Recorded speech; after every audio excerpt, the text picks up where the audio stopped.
It's interesting, the future of jobs. So, the future of jobs, which is the something that's, first of all, it's concerning a lot of people. It's a very interesting time that we're living in because, half the world is desperate for jobs. They want to come to the Western world just to get a job. The whole migrant problem. The other, within the societies of which have these jobs, because people don't realize how.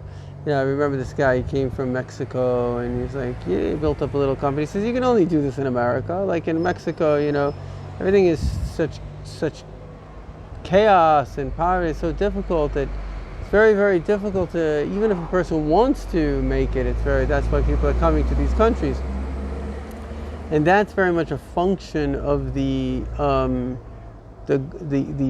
governments and the safety, because the one thing that people need in order to progress financially is safety. Safety is the most important thing, because when people don't feel safe, their main desire in life is safety, is not to get hurt.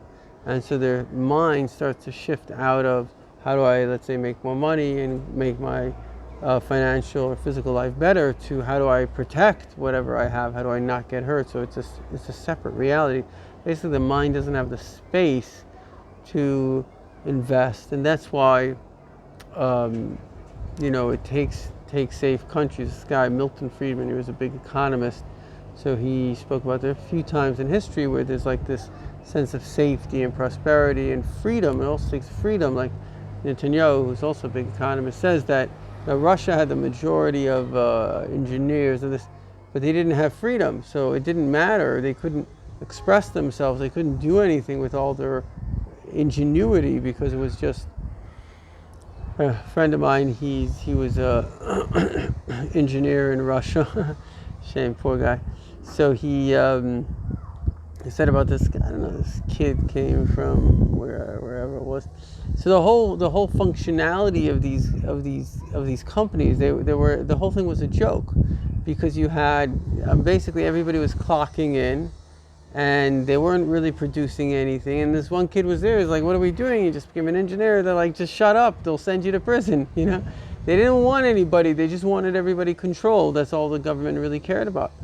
So the idea of having a free market economy is, obviously, you see it very clearly. Democracy, it builds people, allows people basically to have the ingenuity to think, and then when they think, they can produce and they can create jobs. And so these people are very important. But on the flip side, what we're finding is you have this radical, and it's not such a small movement anymore, which is basically, on one hand, you have like these black radicals, which basically are jealous of money, and they're negative against, Obama being one of the worst case scenarios of that, and bankers committing suicide, all this negativity towards banks and this and that, as if they don't use money.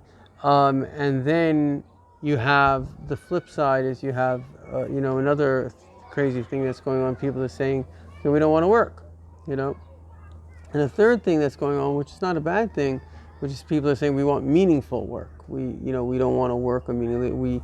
Because a lot of the younger generation, the millennials, they're kind of they're idealistic, and they want and they see like the work, which is not true, but they see work and meaning as being one thing, and so that we want meaningful work. Which the truth is, money is a tool. So a person has to use that tool for, like the Rabbi said, people should be wealthy, but you understand that wealth is there to help people, help yourself, help other people. So ultimately, we're living in a time that then now we have this whole thing of technology. And technology, it seems like, I was speaking with the guy that was here on Shabbos, that's kind of very bright guy in technology. So basically, the bottom line is that anything that a robot can do, or anything that a machine can do better than a human, a machine will do. What are machines good at? They're basically good at repetitive tasks, right? They don't get hungry. They can do the task again and again. So they're not so good at creative tasks, and they're certainly not good at interpersonal tasks. So what that means is that the future of the jobs is I'm not exactly sure but it seems like, if the tasks are, the repetitive tasks can be taken over by robots, that's actually in a certain sense the vast majority. They say most of the menial work, like, I don't know, a guy that's cleaning, so you can put a robot and he can clean, right?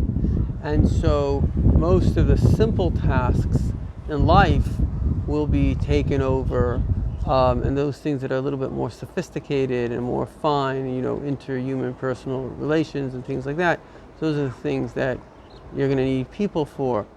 And then last but not least, in a certain sense, it's going to force, they speak about this a lot, in some of these liberal ideas, but this concept of a basic income. So I think it's going to force a basic income, because you can't have a society where, particularly the vast majority of the society, which are not the people that are that highly educated, whatever, have those, they have to have food, they have to have what to eat. So ironically, they asked the Frierdiker Rebbe once, there was some Jews on a train, and they asked him which political system is closest to Yiddishkeit. So he said the best in each. So there is a certain best factor in communism, which means giving people, basics, right? There is a best factor in capitalism, which is giving people the freedom to make the world a better place. And so ultimately, we're heading towards the times of Mashiach, because nobody could have imagined a world in which those people that know technology are saying that basically everything that you need is going to be available for almost for nothing. And so we're heading to a world where the people will have their basic needs. So what are you going to do then? So basically everything is going to be a choice. It's going to be a choice. I'm choosing to do this. I'm choosing to do that.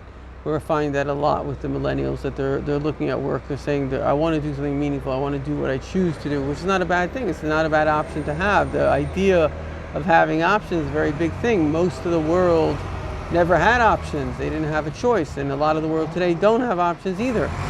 So ultimately, we're in a time where we're at least heading to a time, some people are there and some people are heading, an amazing time of the future of work, because the time where people are going to be able to have a basic income. The basics of life are going to be, and all you really need is basics. You don't really need more than basics. And you're going to be able to have choices of what to do, meaningful work to do. What else could a person want? And so that's in a way where we're heading.